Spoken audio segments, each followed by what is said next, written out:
Meet the Muslim who cracked history's most famous code. It's safe to say that there is no ancient writing system that has captured the attention of anyone who came across it the way Egyptian hieroglyphic writing has. For centuries, emperors, scholars, travelers, grave robbers, and many others have stopped by the walls of Egypt's enduring monuments to examine the mysterious symbols and images etched into the stone, thinking about what they might mean. It was in the 1820s that the French scholar Jean-François Champollion finally cracked the code, opening the door for the world to study and discover the incredible ancient history of Egypt in a way that had previously been impossible. But was Champollion really the first person to successfully decipher the Egyptian hieroglyphs? He certainly deserves credit for his groundbreaking achievement in Egyptology. But in reality, the process was underway almost 1,000 years before Champollion was even born, because at the end of the 9th century, an alchemist by the name of Abu Bakr ibn Washiyah managed to decipher about half of all Egyptian hieroglyphic symbols, considering the fact that there are a total of about 700 to 800 symbols to be cracked. This was an achievement that deserves recognition. Ibn Washiyah's contribution was first brought to light in 2004 by the London-based Egyptologist Dr. Okasha Al-Dali, a professor at UCL's Institute of Archaeology. Muslims are urged in Quran, almost every other page, there are 15 ayah in Quran which sound very similar to these ones here.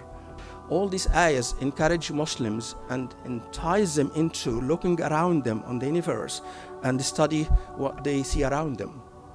So it's not just a natural curiosity of human beings that encourage Arabs to take interest in ancient Egypt. It is all these ayahs in Quran that entice and encourage Muslims to take a closer look and study the world around them, the world of the ancient civilizations, ancient cultures, if only to establish the reasons of this demise and learn the fate and avoid it. If people were whatever wrong they did and they were destroyed as a result, then Muslims should learn the lesson and don't do the same. Al-Dali did extensive research on the study of ancient Egypt in medieval Arab Islamic writing and convincingly argued that not only did Muslims express a deep interest in the study of ancient civilizations, but that they could also correctly decipher Egyptian hieroglyphic script. But who was this Ibn Washiyah? And why was he trying to decipher the hieroglyphs in the first place? The little information we have about his background is hopelessly confusing. He lived in Kufa, Iraq, during the Abbasid period, when the scholarly and scientific movement at the famous House of Wisdom in nearby Baghdad was in full swing.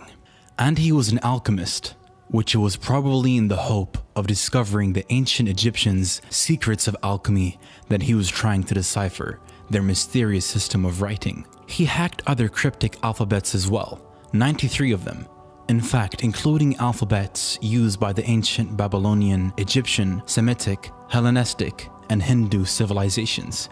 He published his findings in a text titled Kitab Shawq al-Mustaham, in which he gave a list of hieroglyphic symbols, their meaning, either as sounds or words, and their Arabic equivalent. Al-Dali compared Ibn Washiyah's conclusions on hieroglyphics with Egyptologists' modern-day understanding of them and found them to be accurate.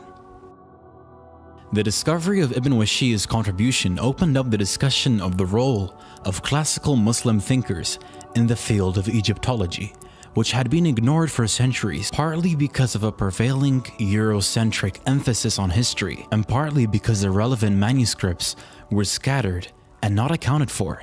Just a few years after Al-Dali's revelations, some historians have already begun to recognize Ibn Washiyah as the first real Egyptologist in history.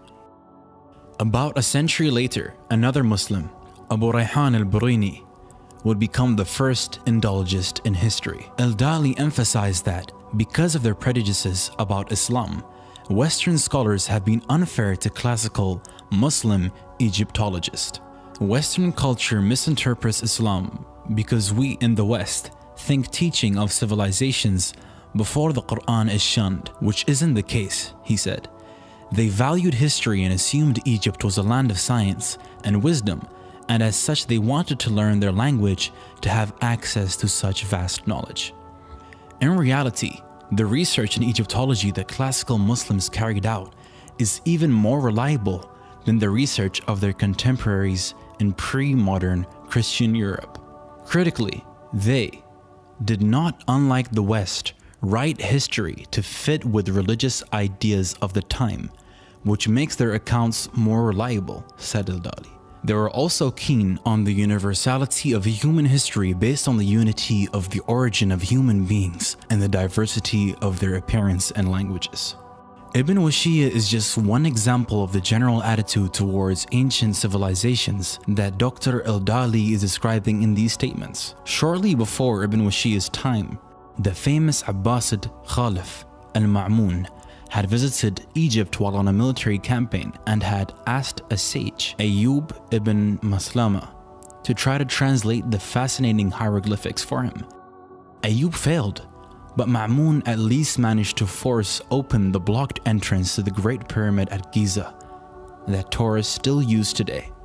Jabir ibn Hayyan, who was widely considered to be the father of chemistry, was also fascinated by the hieroglyphs and the secrets they may hold regarding his field of research.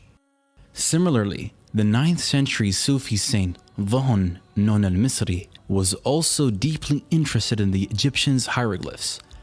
The classical historian Al-Mas'udi described him as one of those who educate the history of these Egyptian temple ruins. He roamed among them and examined a great quantity of figures and inscriptions. Dhuhn Nun al-Misri is said to have eventually deciphered the hieroglyphs, and there may be many other examples just waiting to be discovered. It is possible that another Muslim actually managed to crack the hieroglyphic code entirely, but even with the sources we have, we can say with confidence that Ibn Washiyya, the first real Egyptologist, made the biggest contribution toward deciphering the hieroglyphs until Champollion finished the job nearly 1,000 years later. Muslims today would benefit immensely from continuing to explore different cultural traditions and historical mysteries with the same spirit and zeal.